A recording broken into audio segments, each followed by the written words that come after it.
आज मैं 9वें वीडियो में 9वें एपिसोड में पिछले जन्म और इस जन्म और अगले जन्म तीनों जन्म कैसे बनते हैं, कैसे होते हैं, क्या भक्ति होती है, क्या दान पुण्य होता है और हमें पिछली बातें कैसे याद रहती हैं, इसके आधार पे एक प्रत्यक्ष में सच्ची घटना बताऊंगा।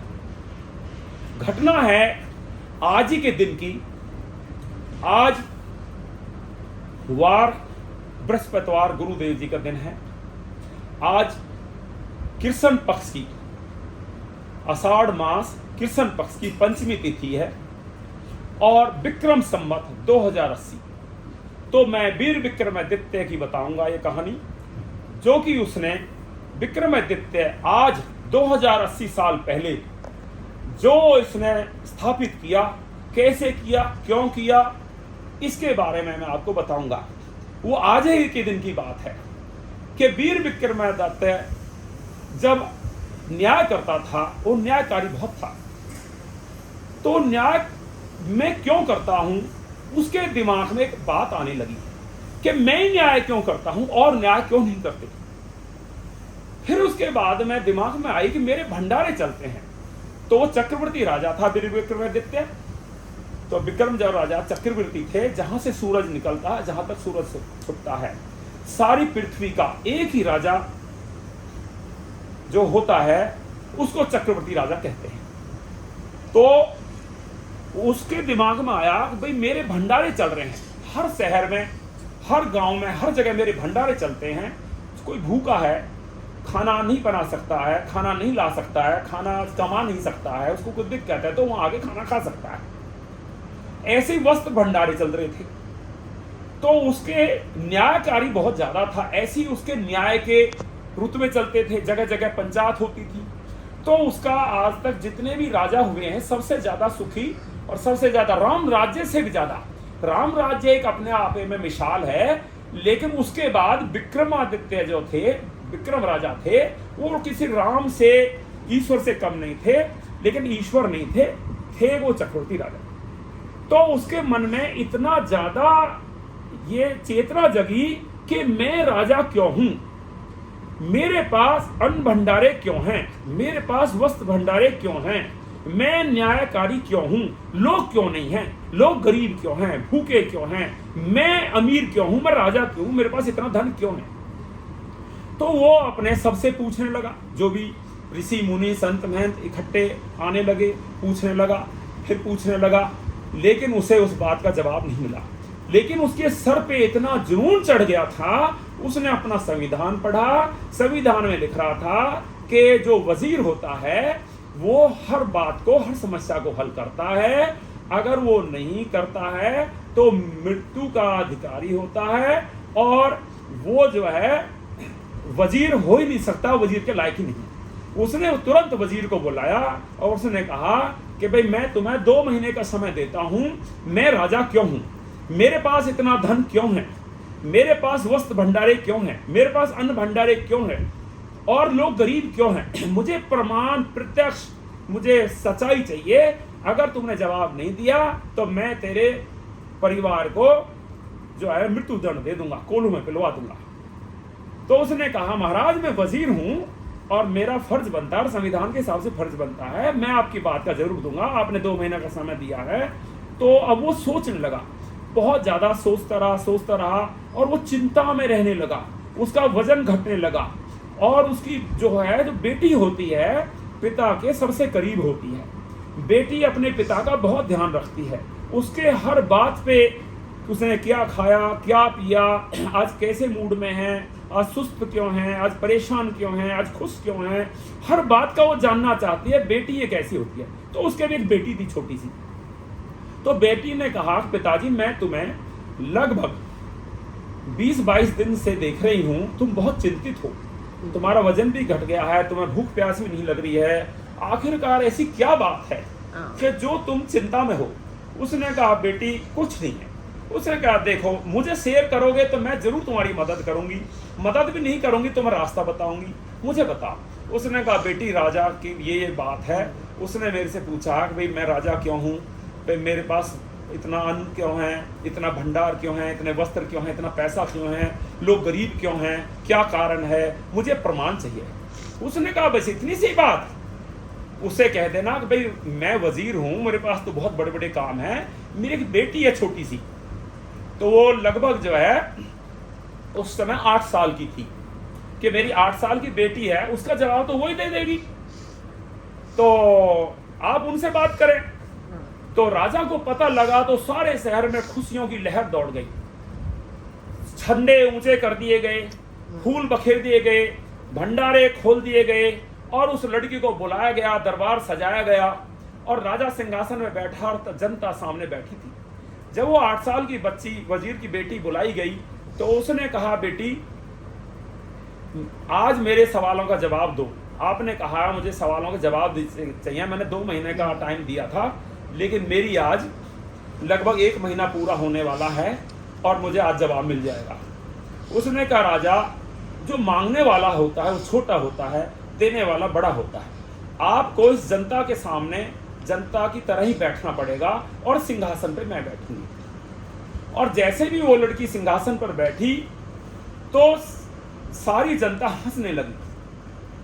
अब वो छोटी बच्ची थी, क्या जवाब देगी, कैसे देगी, क्यों हंसने लगी, उसे देख के राजा भी हंसने लगा। तो लड़की जो है गुस्से में खड़ी हुई कि मूर्ख राजा, ये जनता तो हंस रही थी पर आप क्यों हंसे?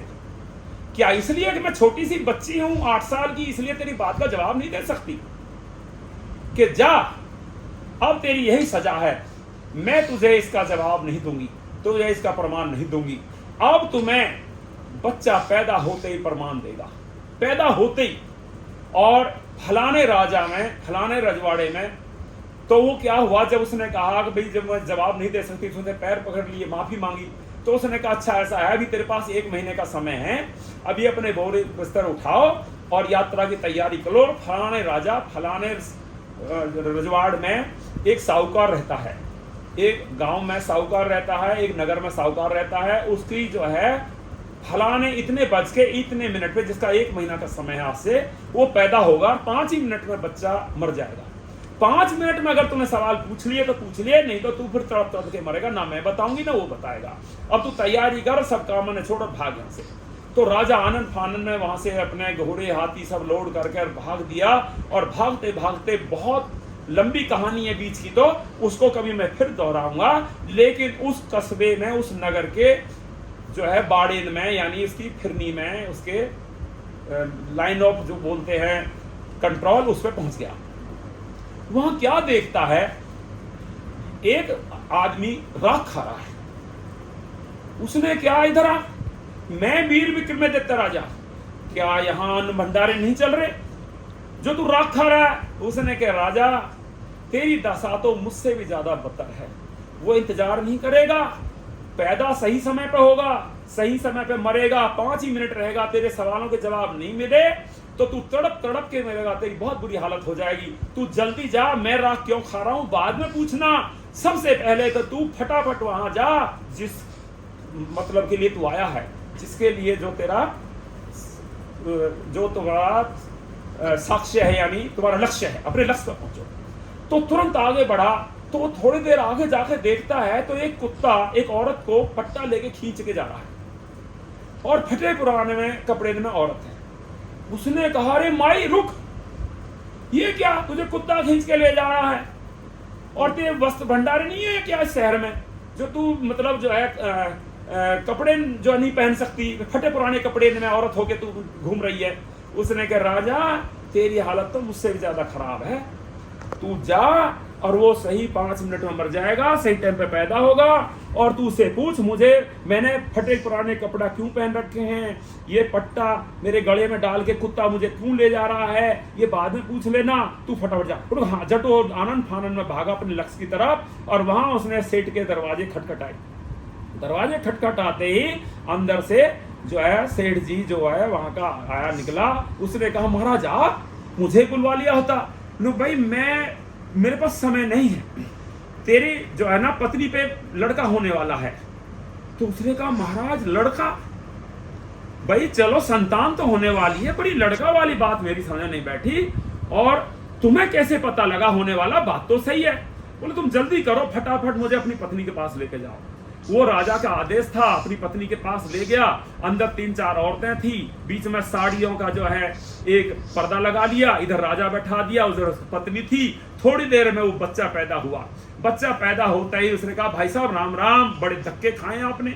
उसने कहा, राम राम की तो बात ठीक है, मेरे सवाल का जवाब दो। अरे मैं दूंगा मैं 5 मिनट मेरी उम्र है, तेरे सवाल दे के जवाब जो है ना सारे जवाब दूंगा, तभी मैं मर पाऊंगा। तो उसने कहा कि देखो, हम परिवार में 6 सदस्य थे, मैं, मेरा भाई, मेरा छोटा भाई, हमारी बहन, मेरी माता, मेरे पिता। तो 6 परिवार में सदस्य थे। एक दिन अतिथि आ गया, अतिथि जिसकी कोई तिथि नहीं है, कभी भी आ सकता है। तो राजा ने कहा कि तू मुझे क्यों सुना रहा है, मेरे पास टाइम नहीं है, मेरी बात को जवाब दो। बोले मैं वही बताने जा रहा हूं, आप ध्यान से सुनो, टाइम कम है, आप मेरी बात पेशेंस से सुनो। उस 6 परिवार का जैसे खाना बाप हमारी बना रही थी, इतने अतिथि आ गया। उसने कहा मैं भूखा हूं। मैं उसने कहा भाई अब तो मेरे पास कुछ नहीं है, मैं तो चूल्हे की आग बुझा रही हूं और अब तो कुछ नहीं है। तो माई जो बना दिया है वही दे दो। रुपये हम 6 सदस्य हैं, 6 रोटी बनी है और गरीबी के दौर से गुजर रहे हैं, एक रोटी सबके हाथ में आएगी और ये सब इंतजार कर रहे हैं, इन रोटियों को मैं आपको कैसे दूं महाराज। उसने कहा कोई बात नहीं माई, मुझे पैसे दे दे। बोले पैसे भी नहीं है। तो माई कोई बात ना, मुझे आटा चून दे दे। बोले वो भी नहीं है। उसने कहा माई तू ऐसे कर, कपड़े दे दे। बोले कपड़े भी नहीं है। उसने कहा माई जो तेने पहन रखे हैं वही दे दे। तो उसने क्या है, उसकी माँ ने उस दिन नए कपड़े पहन रखे थे और पुराने फट चुके थे ज्यादा। तो उसने कहा नहीं, ये तुझे नए दिख रहे, फटे पुराने कपड़े हैं, ये अच्छे नहीं है, मैं ये नहीं दे सकती। तो जो उसका बड़ा बेटा है वो के कहने लगा कि अब तो ऐसा है, चूल्हे में राख है, राख खा ले तू। फिर उसके बाद उसका पति बोला कि भाई मैं भूख के मारे मरे जा रहा हूँ, ये कुत्ते की तरह भौंकता ही रहेगा और तू भाई मुझे रोटी दे, भूख के मारे जान निकली जा रही है, इस कुत्ते की तरह भौंकने दे। फिर उसके बाद जो दूसरा भाई था, उसका दूसरा बेटा था, उसने कहा तू एक काम कर, तू मर जा, तुझे जरूरत नहीं पड़ेगी खाने की, तू मर जा, तुझे भूख कभी नहीं लगेगी। उसने इतनी देर में उनकी बहन अपना बटका खाना लेके सजा के थाली में आई और उसने कहने लगी कि महाराज आप ऐसे करो, ये मैं बरती हूं, मुझे आज खाना नहीं खाना, मेरा ये खाना खाओ। उसने कहा बेटी मैं कन्या का तो नहीं खाऊंगा, लेकिन तो ये भोजन हमेशा याद रहेगा, हमेशा याद रहेगा, इस भोजन को कभी नहीं भूलेगी। और गुस्से में वहां से निकलने लगा। तो जो सबसे छोटा बेटा था वो अपनी थाली में खाना रख के, आलू की चटनी थी और जो है रोटी थी और कुछ पानी था, जल था, कुछ और छोटा मोटा सामान था, और लेके बाहर दरवाजे में खड़ा हो गया कि महाराज ये खाना खाइए, आप दुर्वचन नहीं बोलें।